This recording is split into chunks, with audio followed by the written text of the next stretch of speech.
श्री स्वामी समर्थ. जय जय स्वामी समर्थ. स्वामींचं नाव घेऊन मी आजच्या ह्या नवीन व्हिडिओला सुरुवात करते. कोणत्याही कार्याची सुरुवात प्रथम गणपती स्मरण पूजनेने केली जाते. जे कार्य हाती घेतले आहे ते निर्विघ्नपणे पार पडावे. अडथळे, संकटे, समस्या, अडचणी दूर होऊन कार्यसिद्धी यशस्वी व्हावी यासाठी गणपतीचे आवाहन केले जाते. गणपती उपासनेमध्ये चतुर्थी तिथीला सर्वाधिक महत्त्व आहे. यंदा 5 मे म्हणजेच मंगळवारी आली आहे संकष्टी चतुर्थी. संकष्टी चतुर्थीचा उपवास चंद्रोदय आणि उदय तिथीच्या आधारावर केला जातो. त्यामुळे मंगळवारी म्हणजेच 5 मे रोजी चतुर्थी तिथी चंद्रोदयाच्या वेळी असेल. म्हणूनच उपवास मंगळवारी 5 मे रोजी केला जाईल. या दिवशी चंद्रोदय जो आहे तो रात्री 10:31 होणार आहे. आपल्याला चंद्रदेवांची पूजा करायची आणि त्यानंतरच व्रत हे सोडायचं आहे. मंगळवारी चतुर्थी आली की अंगारक योग जुळून येतो. अंगारक म्हणजे मंगळ ग्रह, जो निखाऱ्यासारखा लाल भडक दिसतो. त्याने भारद्वाज ऋषींकडून गणेश मंत्र घेतला आणि गणरायाची उपासना केली. त्याच्या उपासनेवर प्रसन्न होऊन बाप्पाने त्याला आशीर्वाद दिला की माझ्या जन्माची तिथी चतुर्थी होती, म्हणून मंगळवारी येणारी चतुर्थी तुझ्या नावाने अर्थात अंगारकी चतुर्थी म्हणून ओळखली जाईल. मुद्दल पुराण तसेच गणेश पुराणात याचा संदर्भ आढळून येतो. अमंगळ समजल्या जाणाऱ्या मंगळ ग्रहाला ज्या वरद विनायकाने पावन केले त्या विनायकाने आपलाही उद्धार करावा या हेतूने अंगारकी चतुर्थीचे व्रत हे केले जाते. मंगळ ग्रहाचा संबंध कर्जाशी असतो, त्यामुळे अंगारिकेचे व्रत केल्याने कर्जमुक्ती मिळते. तसेच नावाप्रमाणे ही चतुर्थी सर्व संकटाचे निवारण करणारी आहे. ज्यांच्या कुंडलीत मंगळ दोष आहे त्यांनी या व्रतामुळे शांती मिळते. या दिवशी व्रत करणाऱ्या भक्तांच्या सर्व मनोकामना पूर्ण होतात. या एका चतुर्थीचे व्रत केल्याने 21 संकष्टी चतुर्थीचे पुण्य मिळते. धार्मिक दृष्ट्या हा दिवस अतिशय महत्त्वाचा असल्यामुळे या दिवशी काही प्रभावी उपायाने सेवा देखील केल्या जातात.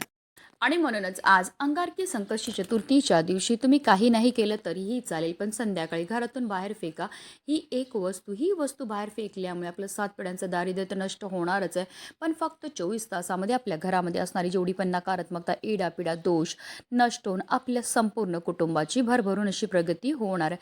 तर ती कोणती वस्तू फेकायची, कोणत्या वेळेत फेकायची त्याबद्दल सविस्तर आणि महत्त्वाची अशी माहिती मी तुम्हाला या व्हिडिओमध्ये देणार आहे. तर व्हिडिओ पूर्ण पहा आणि जर तुम्ही माझ्या चॅनलवर नवीन असतील तर चॅनलला सबस्क्राईब करा आणि शेजारी बेल आयकॉन सुद्धा प्रेस करा, जेणेकरून तुम्हाला माझ्या नवनवीन व्हिडिओचं नोटिफिकेशन मिळत राहील आणि तुम्ही एक पण व्हिडिओ मिस करणार नाही. अगदी तुमच्यापासून माझ्यापर्यंत प्रत्येकजण खूप मेहनत करतो, खूप कष्ट करतो, जेणेकरून आपल्या आयुष्यामध्ये सुख समृद्धी नांदेल. पण बऱ्याचदा काय होतं ना, आपल्या घरामध्ये काही दोष असतात किंवा आपल्यामध्ये काही दोष असतात, त्यामुळे सुद्धा आपल्याला कोणत्याही क्षेत्रामध्ये यश मिळत नाही. आपण मेहनत तर करतो, कष्ट तर करतो, पण आपल्या कष्टाला आपल्या नशिबाची साथही मिळत नाही. आपल्या घरी पैसा तर येतो, पण आलेला पैसा टिकून राहत नाही. जर आपल्या घरामध्ये वारंवार भांडणं होत असतील, कलह होत असतील, आजार पण येत असेल, नवरा बायकोचं पटत नसेल किंवा आपली मुलं खूप चिडचिड करतात, हट्टीपणा करतात, आजारी पडतात, त्यांना केलेला अभ्यास लक्षात राहत नसेल किंवा आपली मुलं खूप शिकलेली आहेत पण त्यांना मनासारखी नोकरी प्राप्त होत नसेल, मुलांचा विवाह जुळण्यामध्ये समस्या येत असतील, संतान प्राप्तीमध्ये समस्या येत असतील, तर या प्रकारच्या समस्या का निर्माण होतात? तर त्या निर्माण होतात आपल्यामध्ये किंवा आपल्या घरामध्ये असणाऱ्या दोषांमुळे.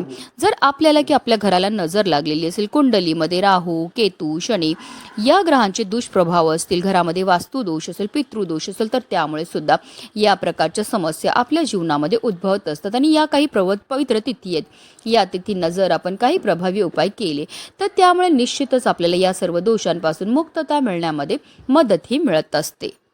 आता हा उपाय आपल्याला कधी करायचा? तर हा उपाय आपल्याला आज संध्याकाळी 6 वाजल्यापासून 7:30ची जी वेळ असते ती माता लक्ष्मीची आगमनाची वेळ असते. आणि त्यावेळेमध्ये जर आपण काही प्रभावी उपाय केले तर त्यामुळे माता लक्ष्मी ही आपल्यावर प्रसन्न होते आणि तिचं अखंड आगमन आपल्या घरामध्ये होत असतं. पण आता काही कारणास्तव जर तुम्हाला या वेळेमध्ये हा उपाय करणं शक्य नाही झालं तर अगदी रात्री 12 वाजेपर्यंत सुद्धा तुम्ही हा उपाय जो आहे तो करू शकतात. हा उपाय सुरू करायच्या अगोदर सर्वप्रथम आपल्याला देवघरामध्ये दिवा हा प्रज्वलित करून घ्यायचा आहे. कारण कोणतीही सेवा किंवा कोणताही उपाय जर आपण अग्नीच्या साक्षीने केला तर त्यामध्ये आपल्याला निश्चितच सफलताही प्राप्त होत असते. त्यानंतर आपल्याला विधिवत गणपती बाप्पांची पूजाही करून घ्यायची आणि त्यानंतर आपल्याला आपल्या घराचे सर्व दरवाजे आणि खिडक्या सुद्धा खोलून घ्यायच्यात. कारण आपल्या घरामध्ये असणारी जेवढी पण नकारात्मकता, इडापिडा, दोष आहेत, अलक्ष्मी आहे, तिला आपल्याला घरातनं बाहेर काढून टाकायचं आहे. या उपायाकरता सगळ्यात पहिली वस्तू जी आपल्याला लागणार आहे ते म्हणजे काळे तीळ. तिळांची उत्पत्ती ही श्रीहरी विष्णूंच्या घामापासून झाली होती. तसेच काळे तीळ हे आपल्या पितरांना सुद्धा समर्पित आहेत. आणि जेव्हा पण आपण काळे तिळांपासून काही उपाय किंवा सेवा करतो तर त्यामुळे आपल्या जीवनामध्ये असणारा प्रखरातला प्रखर पितृदोष, ग्रहदोष, शत्रुपीडा, दारिद्र्य दूर होण्यामध्ये मदतही मिळत असते. कारण तिळांना दारिद्र्य नाशक असं सुद्धा म्हटलं जातं. तसेच आपल्याला थोडीशी पिवळी मोहरी सुद्धा घ्यायची. या उपायाकरता आपल्याला आवर्जून पिवळी मोहरीच घ्यायची आहे. कारण पिवळी मोहरी जी आहे ती आपल्यामध्ये असणारी जेवढी पण नकारात्मकता, इडापिडा, दोष, दारिद्र्य दूर करण्याकरता अतिशय प्रिय आहे. आता जिथे पूजेचं साहित्य मिळतं तिथे तुम्हाला सहज ही पिवळी मोहरी जी आहे ती भेटून जाणार आहे. तसेच आपल्याला 5 लवंगा सुद्धा घ्यायच्या. ज्या लवंगा आपण घेणार आहेत त्या व्यवस्थित पाहून घ्यायच्या. त्या अखंड असाव्या, कुठेही तुटलेल्या, फुटलेल्या किंवा खराब झालेल्या नसाव्या. ज्याप्रमाणे लवंगा आपल्या जेवणाची चव वाढवतात त्याचप्रमाणे आपलं भाग्य जुळायचं काम सुद्धा करत असतात. तसेच लवंगा ह्या माता लक्ष्मीला सुद्धा अतिशय प्रिय आहेत. आणि जेव्हा पण आपण माता लक्ष्मीला प्रिय असणाऱ्या काही वस्तूंपासून काही उपाय किंवा सेवा करतो तर त्यामुळे आपल्या घरामध्ये माता लक्ष्मीचं आगमन हे होत असतं. आता या तिन्ही वस्तू ज्या आहेत त्या आपल्याला आपल्या उजव्या हातामध्ये घ्यायच्या आहेत. आणि आपल्या घरामध्ये जेवढे पण सदस्य आहेत त्या प्रत्येक सदस्याच्या डोक्यापासून पायापर्यंत आपल्याला 7 वेळा या वस्तू उतरवायच्या. उतरवताना आपल्या मनामध्ये असा भाव असला पाहिजे की या वस्तूंसोबत माझ्या घरातील ज्या सदस्य आहेत त्यांच्या जीवनामध्ये असणारी जेवढी पण नकारात्मकता, इडापिडा, दोष आहेत ते दूर झालेले आहेत आणि त्यांची भरपूर मोठ्या प्रमाणामध्ये प्रगतीही झालेली. त्याचबरोबर या सर्व वस्तू ज्या आहेत त्या आपल्याला आपल्या घरामधनं सुद्धा फिरवायच्या आहेत. फिरवताना निरंतर आपल्याला ओम गणगणपतये नमः या मंत्राचा जप हा करायचा आहे. संपूर्ण घरामध्ये फिरवून झाल्यानंतर आपल्याला आपल्या मुख्य प्रवेशद्वाराच्या बाहेर जाऊन उभं राहायचं आणि आपल्या मुख्य प्रवेशद्वारावरनं सुद्धा 7 वेळा या वस्तू ज्या आहेत त्या उतरवून टाकायच्यात.